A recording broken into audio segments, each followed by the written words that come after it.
9वीं सदी की विलुप्त होती कैथी लिपि बिहार में लेकर आई बम्पर रोजगार। दरभंगा के अमीन नीतीश के पास पुराने दस्तावेज पढ़वाने कई राज्यों से पहुंच रहे हैं लोग। DN20 दरभंगा। 9वीं सदी की विलुप्त होती एक लिपि कैथी आज 21वीं सदी में बम्पर रोजगार के अवसर पैदा कर रही है। जिले के कुशेश्वर स्थान के मुहिम गाँव के नीतीश कुमार कैथी से हिंदी ट्रांसलेशन का काम कर अच्छी कमाई कर रहे हैं। नीतीश के पास अब तक बिहार के कई जिलों के अलावा झारखंड के रामगढ़, रांची, हजारीबाग और उत्तर प्रदेश के गाजीपुर से जमीन के दस्तावेजों का हिंदी में ट्रांसलेशन कराने के लिए लोग पहुंच चुके हैं। नीतीश मूल रूप से एक प्राइवेट अमीन है। वे कैथी के समान दस्तावेजों का एक पृष्ठ अनुवाद करने के 1000 से लेकर 5000 तक चार्ज करते हैं। वे एक NGO के माध्यम से अमानत का प्रशिक्षण देते हैं, साथ ही लोगों को कैथी मुफ्त में सिखाते हैं। जमीन से संबंधित काम करते हैं, अमानत करते हैं और कैथी लिपि में जितना भी कागजात है उसको हिंदी में ट्रांसलेट करते हैं। हमारे पास बिहार के विभिन्न जिला से लोग आते हैं और बिहार के विभिन्न जिला के अलावे यूपी, झारखंड से भी लोग आते हैं। कैथी लिपि में लिखा हुआ जो जमीन का कागजात है उसको अधिकारी, अमीन या जज नहीं पढ़ पाते हैं, तो मैं इस कैथी लिपि का ट्रांसलेटर के रूप में हूँ और ट्रांसलेट करता हूँ। कैरियर भी बना और मैं यह कैथी लिपि का प्रशिक्षण भारतीय भाषा संस्थान मैसूर, इंटेक दरभंगा, लक्ष्मीश्वर संग्रहालय से किए और इसका उपयोग आज हम कर रहे हैं। हम लोग इस कैथी लिपि को सीख करके एक रोजगार के रूप में लाए हैं और अपना पैसा कमाते हैं। जमीन का मामला है। जमीन का मामला विशेष सिविल कोर्ट चल रहा है हजारीबाग जिला में।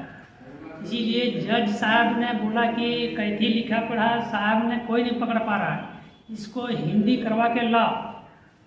अब जहाँ से करवा के ला के लाएंगे उसका हम गारंटर नहीं ले रहे हैं, जहाँ से करवा के दीजिए हमको हिंदी।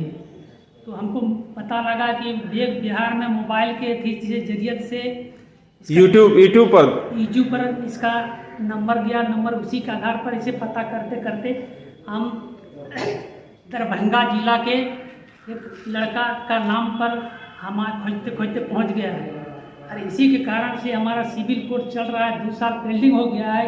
कैथी अच्छा नहीं पढ़ाने के कारण से हमारा सिविल कोर्ट फाइनल नहीं हो रहा है। अगर ये हिंदी करके जाएगा तो मेरा जजमेंट खत्म कर देगा केस। ये बताइए कि आपको ये कैथी पढ़वाने वाले लोग झारखंड में या हजारीबाग, रामगढ़ में नहीं मिले? कोई नहीं मिला कोई, इसी के कारण से हमको आना पड़ा। ये जो हम लोगों ने पहल किया था इससे एक समाज में एक सकारात्मक संदेश गया हुआ है। लोग अपने दस्तावेजों के प्रति सजग हुए हैं, उसको पढ़ने वालों की संख्या में वृद्धि हुई है। हम लोगों ने जो प्रशिक्षण कार्यक्रम कराया उसका लाभ लेकर के कई सारे लोगों ने अपने स्तर पर में इसका कार्यक्रम शुरू कर दिए हैं। कई लोग तो पैसा कमाना भी शुरू किए दस्तावेज पढ़ करके, लेकिन स्थिति में बहुत गुणात्मक परिवर्तन नहीं हुए हैं। अभी भी जो नीति निर्माता हैं जिनको ये पता नहीं है, जो हमारी जो 600 साल की धरोहर हमारी कैथी थी, हमारे जितने सांस्कृतिक दस्तावेज कैथी में हैं, हमारे ज़मीन से संबंधित दस्तावेज कैथी में हैं, हमारे संपत्ति से संबंधित दस्तावेज कैथी में हैं, और यदि इसको पढ़ने वालों की संख्या में की नहीं रहेगी, अभी तो स्थिति है जो जिला में 1-2 आदमी ही पढ़ पाते हैं, बाकी लोग नहीं पढ़ पाते हैं, तो जाहिर है जो संपत्ति इतनी मूल्यवान हो गई है, जो हाई कोर्ट का अधिकतर मुकदमा 2 भाइयों के बीच में होता है क्योंकि उस संपत्ति के बंटवारे को लेकर के, और वो संपत्ति के जो लिखा हुआ है वही नहीं पढ़ पा रहे हैं। तो इसका प्रतिफल ये हो रहा है, जो मुकदमों की संख्या बढ़ रही है, झगड़ा हो रहा है, मारपीट हो रही है जमीन को लेकर के। हम लोगों ने कैथी लिपि को बचाने के लिए एक अभियान शुरू किया है और उसके क्रम में दरभंगा में हमने 3 कार्यशाला आयोजित किया। एक अंतर्राष्ट्रीय स्तर के किया था जिसमें जापान, नेपाल और देश के विभिन्न भागों से लोग आए थे और उन लोगों को हम लोगों ने कैथी और मिथिलाक्षर दोनों का प्रशिक्षण दिया था। उसके बाद पटना में भी हम लोगों ने 2-3 शिविर लगाया है जिसमें कई लोग लिए हैं। उन लोगों को हम लोगों ने बुलाया और सबों को ट्रेनिंग दिया। हमें खुशी है कि बहुत लोगों ने उसको सीखा और वो अपने अपने क्षेत्र में काम कर रहे हैं। कुछ लोग तो ज़मीन का दस्तावेज अपना पढ़ना शुरू कर दिए हैं और उसके लिए पैसा भी अपना लेते हैं, पैसा कमाते हैं। कई लोगों ने अमीर लोगों को ट्रेनिंग देना शुरू कर दिया है। एक लड़का है, वहाँ हम लोगों ने ट्रेनिंग दिया था पिछले साल।